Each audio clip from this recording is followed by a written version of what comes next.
Donald Trump ಪುನರಾಗಮನ, Gaza ದೌರ್ಜನ್ಯದಂತವುಗಳ ಬಗ್ಗೆ ಮೌನ ಉದಾರ ಮೌಲ್ಯಗಳನ್ನು ಪ್ರತಿಪಾದಿಸುವುದಾಗಿ ಹೇಳಿಕೊಳ್ಳುವಂತಹ ಅಮೆರಿಕದ ಅಂತ್ಯವನ್ನು ಸೂಚಿಸ್ತಾ ಇದೆಯಾ?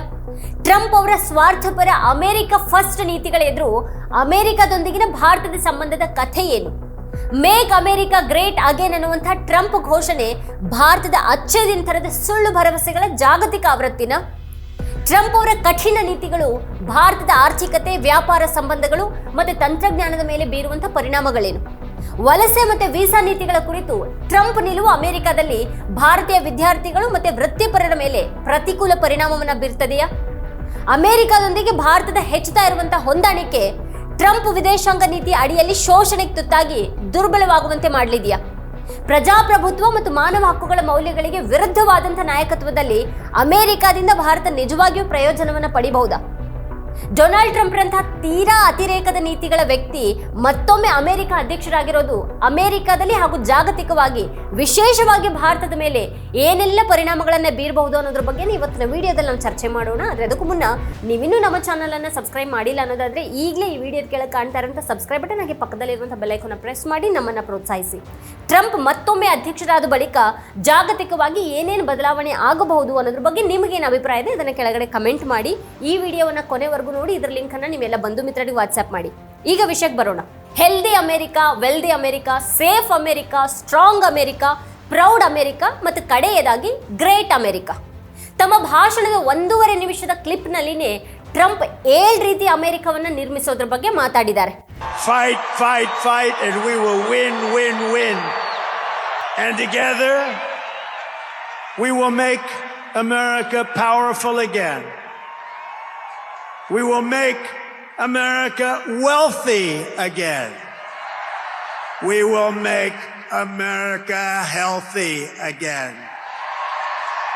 We will make America strong again. We will make America proud again. We will make America safe again. And we will make America great again. ಒಂದೇ ಉಸಿರಿನಲ್ಲಿ 3 ಬಾರಿ fight fight fight ಅಂತ ಹೇಳಿದ್ದಾರೆ. ವಿನ್ ವಿನ್ ವಿನ್ ಅಂತ ಹೇಳಿದ್ದಾರೆ. ಎಂದಿಗೂ ಮತ್ತು ಎಂದೆಂದಿಗೂ ಶರಣಾಗುವಂಥ ಮಾತೇ ಇಲ್ಲ ಅಂತ ಹೇಳಿದ್ದಾರೆ. ಟ್ರಂಪ್ ಆಗಮನದಿಂದ ಏನಾದರೂ ಬದಲಾವಣೆ ಆಗೋದಾ ಅಂತ ಕೇಳ್ಕೊಂಡ್ರೆ ಅಂಥದ್ದೇನು ಆಗ್ಲಿಕ್ಕಿಲ್ಲ ಅಂತಾನೆ ತೋರಿಸುತ್ತೆ. ಅವ್ರ ಭಾಷಣ ಕೇಳ್ತಾ ಇದ್ರೆ ಹಿಂದಿ ಸಿನಿಮಾ ಸಂಭಾಷಣೆಗಳನ್ನು ಇಂಗ್ಲಿಷ್ನಲ್ಲಿ ಬರೆದು ಹೇಳಿದಾಗ ಅನಿಸುತ್ತೆ ಅಂತ ಹೇಳ್ತಾರೆ ಹಿರಿಯ ಪತ್ರಕರ್ತ ರವೀಶ್ ಕುಮಾರ್. ಟ್ರಂಪ್ ಈ ಶೈಲಿಯಿಂದಾಗಿ ಅಮೆರಿಕದಲ್ಲಿ ಮಾತ್ರ ಅಲ್ಲ, ಈ ಬಾರಿ ಭಾರತದಲ್ಲಿಯೂ ಕೂಡ ಜನರ ಎದೆ ಬಡಿತ ಜೋರಾಗ್ತಾ ಇದೆ. ಟ್ರಂಪ್ ಅವರು ಮನೆಯ ಎಲ್ಲ ಬಲ್ಬ್ಗಳನ್ನು ಬದಲಾಯಿಸುವಂಥ ಶೈಲಿಯಲ್ಲಿ ಅಮೆರಿಕವನ್ನು ಬದಲಾಯಿಸೋದ್ರ ಬಗ್ಗೆ ಮಾತಾಡಿದ್ದಾರೆ. ಈವರೆಗಿನ ಅಮೆರಿಕವನ್ನು ನೋಡೋದಕ್ಕೆ ಟ್ರಂಪ್ ಪ್ರಮಾಣ ವಚನದ ದಿನಾನೇ ಕೊನೆಯ ದಿನ ಅಂತ ಅನಿಸ್ತು. ಇದರ ನಂತರ ನಾವು ನೋಡುವಂಥ ಯಾವುದೇ ಅಮೆರಿಕ ಟ್ರಂಪ್ ಶೈಲಿಯಲ್ಲೇ ನಾವು ಹೇಳೋದಾದರೆ ಶ್ರೇಷ್ಠವಾಗಿರುತ್ತೆ ಮತ್ತು ಮೊದಲಿಗಿಂತಲೂ ಶ್ರೇಷ್ಠವಾಗಿರುತ್ತೆ. ಯಾವುದೇ ನಿಲುವಿಗೂ ಬದ್ಧರಾಗುವಂಥ ಜಾಯಮಾನದವರಲ್ಲದ ಟ್ರಂಪ್ ಈ ಮೊದಲಿನ ಎಲ್ಲ ನೀತಿಗಳನ್ನು ಮುರಿಯುವಂಥ ಸುಳಿವನ್ನು ತೋರಿಸಿದ್ದಾರೆ. ಯುದ್ಧವನ್ನು ನಿಲ್ಲಿಸಿ ದೊಡ್ಡ ಮನುಷ್ಯನಾಗಿಯೂ ಕೂಡ ಕಾಣಿಸ್ಕೊಂಡಿದ್ದಾರೆ ಅವರು. ಟ್ರಂಪ್ ಬಲದಿಂದಲೇ ಎಲಾನ್ ಮಸ್ಕ್ ಕೂಡ ಇತರ ದೇಶಗಳಿಗೆ ಪದೇ ಪದೇ ಬೆದರಿಕೆಯನ್ನು ಹಾಕ್ತಾ ಇರೋ ಹಾಗಿದೆ. ಹಾಗಾದರೆ ಟ್ರಂಪ್ ಅವರ ಈ ಅಧಿಕಾರಾವಧಿಯಲ್ಲಿ ಜಾಗತಿಕವಾಗಿ ಅಮೆರಿಕದ ಹಸ್ತಕ್ಷೇಪ ಇರೋದಿಲ್ಲ ಅಂತ ಹೇಗೆ ನಂಬಬಹುದು ನಾವು? ಪ್ರಪಂಚವನ್ನು ಬೆದರಿಸದೇನೆ ಅಮೆರಿಕ ಹೇಗೆ ದೊಡ್ಡನನ್ನಾಗೋದಿಕ್ಕೆ ಸಾಧ್ಯ ಇದೆ? ಅಮೆರಿಕ ಶ್ರೇಷ್ಠ ಆಗಬಹುದು, ಆದರೆ ಹಾಗಾಗೋದಿಕ್ಕೆ ಸಾಧ್ಯ ಇಲ್ಲ. ಅಮೆರಿಕ ಶ್ರೇಷ್ಠ ಅನ್ನುವಂಥ ಪರಿಕಲ್ಪನೆಯೇ ಬೆದರಿಕೆಯದ್ದಾಗಿದೆ. ಈಗ ಎಲ್ಲರೂ ನಮ್ಮ ಮಾತನ್ನು ಕೇಳ್ತಾರೆ. ನಮ್ಮೊಂದಿಗೆ ಘರ್ಷಣೆ ಮಾಡುವಂಥ ತಪ್ಪನ್ನು ಯಾರೂ ಕೂಡ ಮಾಡೋದಿಲ್ಲ.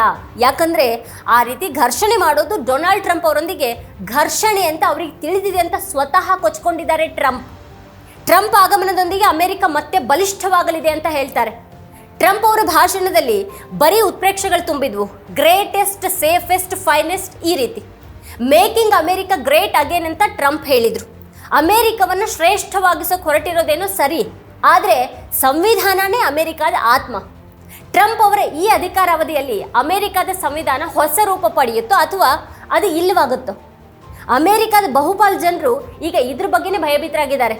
ಟ್ರಂಪ್ ಅವರ ಆಡಳಿತ ಅಮೆರಿಕ ಸಂವಿಧಾನವನ್ನು ಆಧರಿಸಿ ನಡೆಯುತ್ತಾ ಅಥವಾ ಅವ್ರ ತೀರ್ಪುಗಳಿಂದ ನಡೆಯಲಿದೆಯಾ? ಚುನಾವಣೆಗಳ ನಂತರ ಇದ್ರ ಬಗ್ಗೆನೇ ದೊಡ್ಡ ಪ್ರಶ್ನೆ ಇದೆ. ಈ ಸಮಯದಲ್ಲಿ ಫಾಕ್ಸ್ ನ್ಯೂಸ್ನ ಪತ್ರಕರ್ತರು ಟ್ರಂಪ್ ಅವರನ್ನು ನೀವು ಸರ್ವಾಧಿಕಾರಿಯಾಗಲಿದ್ದೀರಾ ಅಂತ ಕೇಳಿದರು. ಅದಕ್ಕೆ ಅವರು ಮೊದಲ ದಿನವನ್ನು ಹೊರತುಪಡಿಸಿ ಅವರು ಸರ್ವಾಧಿಕಾರಿ ಆಗೋದಿಲ್ಲ, 1 ದಿನಕ್ಕೆ ರಾಜನಾಗೋದಾಗಿ ಉತ್ತರಿಸಿದರು. ಟ್ರಂಪ್ ಏನು ಮತ್ತೆ ಇನ್ನು ಮುಂದೆ ಹೇಗಿರಲಿದ್ದಾರೆ ಅನ್ನೋದರ ಸುಳಿವುಗಳು ಆ ಮಾತಲ್ಲಿವೆಯಾ? ಮೀಡಿಯಾಗಳವರನ್ನು ಅಷ್ಟು ಗಂಭೀರವಾಗಿ ತೆಗೆದುಕೊಳ್ಳೋದಿಲ್ಲ, ಆದರೆ ಮತದಾರರು ಗಂಭೀರವಾಗಿ ತೆಗೆದುಕೊಳ್ತಾರೆ. ಹಾಗಾದರೆ ಟ್ರಂಪ್ ಹೇಳ್ತಾ ಇರೋದು ನಿಜಾನ? ಅಮೆರಿಕಕ್ಕೆ ನಿಜವಾಗಿಯೂ ಒಳ್ಳೆಯ ದಿನಗಳು ಬರುತ್ತವಾ ಅಂತ ಅಕ್ಷರಶಃ ತೆಗೆದುಕೊಳ್ಬಾರ್ದು. ಆದರೆ ಅವರು ಒಳ್ಳೆಯ ದಿನಗಳನ್ನು ತರೋದಕ್ಕೆ ಪ್ರಯತ್ನ ಪಡ್ತಿದ್ದಾರೆ ಅನ್ನೋದನ್ನು ಗಂಭೀರವಾಗಿ ಪರಿಗಣಿಸಬೇಕು. ಅಮೆರಿಕ ಮತ್ತೆ ಶ್ರೇಷ್ಠವಾಗಲಿ, ಅದು ಎಷ್ಟು ಬಯಸುತ್ತೋ ಅಷ್ಟು ಶ್ರೇಷ್ಠವಾಗಲಿ. ಆದರೆ ಇಲ್ಲಿ ಒಂದು ವಿಷಯವನ್ನು ಮನಸ್ಸಿನಲ್ಲಿ ಇಟ್ಕೊಳ್ಬೇಕು, ಯಾರು ಶ್ರೇಷ್ಠರಾಗೋದಕ್ಕೆ ಬಯಸ್ತಾರೋ ಅವ್ರು ಮೊದಲು ಒಳ್ಳೆಯವರಾಗಿರಬೇಕು. ಇಲ್ಲಿ ನಮ್ಮ ವಿಶ್ವಗುರು 2047ರ ವಿಕಸಿತ ಭಾರತದ ಬಗ್ಗೆ ಮಾತಾಡ್ತಾ ಇದ್ದಾರೆ. ಹೀಗಿರುವಾಗ ಟ್ರಂಪ್ 4 ವರ್ಷಗಳಲ್ಲಿ ಅಮೆರಿಕವನ್ನು ಗ್ರೇಟೆಸ್ಟ್ ಆಗಿ ಮಾಡಿಬಿಡ್ತಾರ? ತಮ್ಮ ಭಾಷಣಗಳಲ್ಲಿ ಉತ್ಸಾಹವನ್ನು ಹುಟ್ಟುಹಾಕುವಂಥ ನಾಯಕರ ಉತ್ಸಾಹ ಭಾಷಣಕ್ಕೆ ಮಾತ್ರನೇ ಸೀಮಿತವಾಗಿರುತ್ತೆ. ತುಂಬ ಚಪ್ಪಾಳೆಗಳೇನೋ ಬರುತ್ತವೆ, ಮತ್ತು ಅದರ ನಡುವೆ ಮಾಡಬೇಕಾದಂಥ ಕೆಲಸನೂ ಇದೆ ಅನ್ನೋದನ್ನು ಅವ್ರು ಮರೆತು ಬಿಡ್ತಾರೆ. ಈ ಬಾರಿ ಟ್ರಂಪ್ ಇದನ್ನು ಆಗೋದಕ್ಕೆ ಬಿಡೋದಿಲ್ಲ ಅಂತ ಜನರು ಆಶಿಸ್ತಾ ಇರಬಹುದೇನೋ. ಆದರೆ ಅವ್ರು ಮಾತ್ರನೇ ಸರ್ಕಾರವನ್ನು ನಡೆಸ್ತಾರೋ ಅಥವಾ ಅವ್ರ ಜೊತೆಗೆ ಎಲಾನ್ ಮಸ್ಕ್ ಕೂಡ ಸರ್ಕಾರ ನಡೆಸುವಲ್ಲಿ ಮುಂದಿರ್ತಾರೆ ಅನ್ನುವಂಥ ಪ್ರಶ್ನೆ ಕೂಡ ಬರುತ್ತೆ. ಪ್ರಮಾಣ ವಚನ ಸಮಾರಂಭದಲ್ಲಿ ಎಲಾನ್ ಮಸ್ಕ್ ಅವರನ್ನ ಟ್ರಂಪ್ ವೇದಿಕೆ ಕರೆದಾಗ ಅವರು ತಮ್ಮ ಪುಟ್ಟ ಮಗನೊಂದಿಗೆ ವೇದಿಕೆಗೆ ಬಂದಿದ್ರು. ಅದೇ ಒಂದು ಶೋ ಆಯ್ತಲ್ಲಿ. ಆ ಉದ್ಘಾಟನೆ ಕಾರ್ಯಕ್ರಮದಲ್ಲಿ ಅಮೆರಿಕನ್ ಡಾಲರ್ ಎಷ್ಟು ಮಾದಕತೆಯನ್ನು ಹೊಂದಿದೆ, ಅದಕ್ಕೆ ಶಕ್ತಿ ಇದೆ, ಅದಕ್ಕೆ ಬಲ ಇದೆ ಅನ್ನೋದು ಸ್ಪಷ್ಟ ಆಗುತ್ತೆ. ಈಗ ರಾಜ್ ಕಪೂರ್ ಅವರ ಚಿತ್ರ ಒಂದಿದೆ, ಮೇರಾ ನಾಮ್ ಜೋಕರ್ ಅಂತ. ಅದರಲ್ಲಿ ರಾಜ್ ಕಪೂರ್ ಒಂದು ದೃಶ್ಯದಲ್ಲಿ ಇದು ಒಂದು ಸರ್ಕಸ್, ಮತ್ತೆ ಇದು 3 ಗಂಟೆಗಳ ಸರ್ಕಸ್ ಅಂತ ಹೇಳ್ತಾರೆ. ಮೊದಲ ಗಂಟೆ ಬಾಲ್ಯ, 2ನೇದು ಯೌವನ, ಮತ್ತೆ 3ನೇದು ವೃದ್ಧಾಪ್ಯ. ಅದಾದ ಮೇಲೆ ಅಪ್ಪನೂ ಇಲ್ಲ, ಅಮ್ಮನೂ ಇಲ್ಲ, ಮಗನೂ ಇಲ್ಲ, ಮಗಳು ಇಲ್ಲ, ನೀವು ಇಲ್ಲ, ನಾನು ಇಲ್ಲ. ಇಲ್ಲಿ ಕಡೆಗೆ ಏನೂ ಉಳಿಯೋದಿಲ್ಲ. ಉಳಿದಿರೋದು ಖಾಲಿ ಕುರ್ಚಿಗಳು, ಖಾಲಿ ಡೇರ್ಗಳು, ಖಾಲಿ ವೃತ್ತಗಳು. ಅಧಿಕಾರದ ಸರ್ಕಸ್ನಲ್ಲಿ ಯಾವುದು ನಿಜ ಮತ್ತು ಯಾವುದು ಸುಳ್ಳು? ಈಗ ಅಮೆರಿಕದ ಜನರು ಈ ಹೊರೆಯನ್ನು ನಿಭಾಯಿಸಬೇಕಾಗಿದೆ.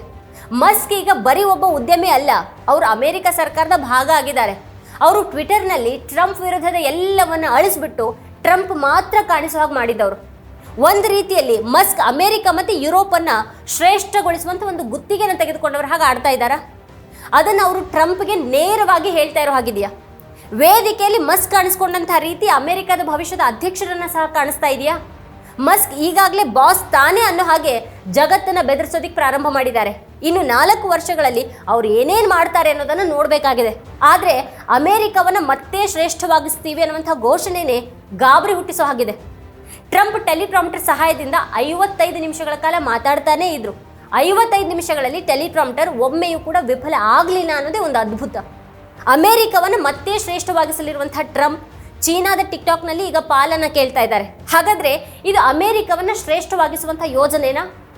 ಕೆನಡಿ ಮತ್ತು ಮಾರ್ಟಿನ್ ಲೂಥರ್ ಕಿಂಗ್ ಅವರ ಹತ್ಯೆ ಪ್ರಕರಣಗಳ ಫೈಲ್ಗಳು ರಹಸ್ಯ ವರ್ಗೀಕರಣದಿಂದ ಮುಕ್ತಗೊಳಿಸಲಾಗಿದೆ ಅಂತ ಟ್ರಂಪ್ ಹೇಳಿರೋದು ಒಳ್ಳೆಯದು ಅಂತ ನೀವು ಭಾವಿಸ್ತೀರಾ? ವರ್ಗೀಕರಣದಿಂದ ಮುಕ್ತಗೊಳಿಸಲಾಗಿದೆ ಅಂತಂದರೆ ಅವುಗಳನ್ನು ಸಾರ್ವಜನಿಕವಾಗಿ ಬಹಿರಂಗಪಡಿಸಲಾಗುತ್ತೆ. ಭಾರತದಲ್ಲಿ ಕೂಡ ನೇತಾಜಿ ಸುಭಾಷ್ ಚಂದ್ರ ಬೋಸ್ ಅವರ ಸಾವಿನ ಕಡತವನ್ನು ವರ್ಗೀಕರಣದಿಂದ ಮುಕ್ತಗೊಳಿಸುವಂಥ ಪ್ರಹಸನ ತಿಂಗಳುಗಳ ಕಾಲ ನಡೀತು ಅನ್ನೋದು ನಿಮಗೆ ನೆನಪಿರಬೇಕು. ಮಡಿಲ ಮೀಡಿಯಾಗಳಲ್ಲಿ ಹಲವು ಮುಖ್ಯಾಂಶಗಳು ಪ್ರಸಾರ ಆದವು, ಹಲವು ರೀತಿಯ ಪಿತೂರಿ ಸಿದ್ಧಾಂತಗಳನ್ನು ಮಾಡಲಾಯಿತು, ಚರ್ಚೆಗಳು ನಡೆದವು. ಆದರೆ ಆ ಕಡತದಿಂದ ಹೊರಬಂದಿದ್ದಾದ್ರೂ ಏನು? ಮೊದಲ ದಿನದಿಂದಲೇ 100ಕ್ಕೂ ಹೆಚ್ಚು ನಿರ್ಧಾರಗಳಿಗೆ ಸಹಿ ಹಾಕೋದಾಗಿಯೂ ಹಾಗೆ ಬೈಡನ್ ಸರ್ಕಾರದ ಅನೇಕ ಆದೇಶಗಳನ್ನು ರದ್ದುಗೊಳಿಸೋದಾಗಿಯೂ ಕೂಡ ಟ್ರಂಪ್ ಹೇಳಿದ್ದಾರೆ. ಅಕ್ರಮ ವಲಸಿಗರನ್ನು ಸಾಮೂಹಿಕವಾಗಿ ಗಡೀಪಾರು ಮಾಡೋದಕ್ಕೆ ಟ್ರಂಪ್ ಆದೇಶ ಹೊರಡಿಸಿದ್ರೆ ಅದನ್ನು ಜಾರಿಗೆ ತರಲಾಗುತ್ತೆ. ಅದು ಭಾರತದ ಹಲವು ರಾಜ್ಯಗಳ ಮೇಲೆ ಪರಿಣಾಮ ಬೀರುತ್ತೆ. ವೀಸಾ ವಿಚಾರವಾಗಿ ಟ್ರಂಪ್ ಯಾವುದೇ ಹಾನಿಕಾರಕ ನಿರ್ಧಾರವನ್ನು ತೆಗೆದುಕೊಂಡ್ರೆ ಅದು ಭಾರತಕ್ಕೆ ಒಳ್ಳೆಯದಲ್ಲ. ಭಾರತವನ್ನು ಶ್ರೇಷ್ಠವನ್ನಾಗಿ ಮಾಡುವಂಥ ಯೋಜನೆ ಇಲ್ಲೂ ಕೂಡ ನಡೀತಾ ಇದೆ. ಆದರೆ ಇಲ್ಲಿನ ಪೌರತ್ವವನ್ನು ಬಿಟ್ಟು ಲಕ್ಷಾಂತರ ಜನರು ಅಮೆರಿಕಕ್ಕೆ ಹೋಗ್ತಾನೆ ಇದ್ದಾರೆ. ಯಾರೂ ಅಮೆರಿಕಕ್ಕೆ ಹೋಗದೇನೆ ಎಲ್ಲರೂ ತಮ್ಮ ಸ್ವಂತ ದೇಶದಲ್ಲಿಯೇ ಇದ್ದು ತಮ್ಮ ಸ್ವಂತ ದೇಶವನ್ನು ಶ್ರೇಷ್ಠವನ್ನಾಗಿ ಮಾಡ್ತಾರಾ? ಅಂಥ ವಾತಾವರಣ ಇಲ್ಲಿ ನಿರ್ಮಾಣ ಆಗತ್ತಾ? 60 ತಿಂಗಳು ಕೊಡಿ ಸಾಕು, ನಮಗೆ ಅಚ್ಚೆ ದಿನ ಬರುತ್ತೆ ಅಂತ 10 ವರ್ಷಗಳ ಹಿಂದೆ ಹೇಳಿದವರು ಈಗ ಅದು 2047ರಲ್ಲಿ ಬರಬಹುದು ಅಂತ ವರಸೆನೇ ಬದಲಾಯಿಸಿದ್ದಾರೆ. ಆದರೆ ನಾವೀಗ ವಿಶ್ವಗುರು ಆಗಿದ್ದೀವಿ ಅಂತ ಜನರನ್ನ ಮರಳು ಮಾಡ್ತಾನೆ ಇದ್ದಾರೆ. ಅಮೆರಿಕವನ್ನು ಮತ್ತೆ ಶ್ರೇಷ್ಠವಾಗಿಸೋದಾಗಿ ಟ್ರಂಪ್ ಅವರು ಕೊಚ್ಕೊಳ್ತಾ ಇರುವಾಗ ತಾವೇನು ಯೋಚನೆ ಮಾಡಬೇಕಾಗಿದೆ, ಏನು ಮಾಡಬೇಕಾಗಿದೆ ಅನ್ನೋದು ಭಾರತವನ್ನು ಆಳ್ತಾ ಇರೋರಿಗೆ ಸ್ಪಷ್ಟವಾಗಬೇಕಾಗಿದೆ. ಇದೇ ಈ ಹೊತ್ತಿನ ಸ್ಪೆಷಲ್. ನೋಡ್ತಾ ಇರಿ ವಾರ್ತಾಭಾರತಿ. ನೀವಿನ್ನೂ ವಾರ್ತಾಭಾರತಿ ಯೂಟ್ಯೂಬ್ ಚಾನಲನ್ನು ಸಬ್ಸ್ಕ್ರೈಬ್ ಮಾಡಿಲ್ಲ ಅಂತಂದರೆ ಈ ಕೂಡಲೇ ಸಬ್ಸ್ಕ್ರೈಬ್ ಮಾಡಿ, ಹಾಗೆ ಪಕ್ಕದಲ್ಲಿರುವಂಥ ಬೆಲ್ ಐಕಾನ್ನ ಪ್ರೆಸ್ ಮಾಡಿ ನಮ್ಮನ್ನು ಬೆಂಬಲಿಸಿ.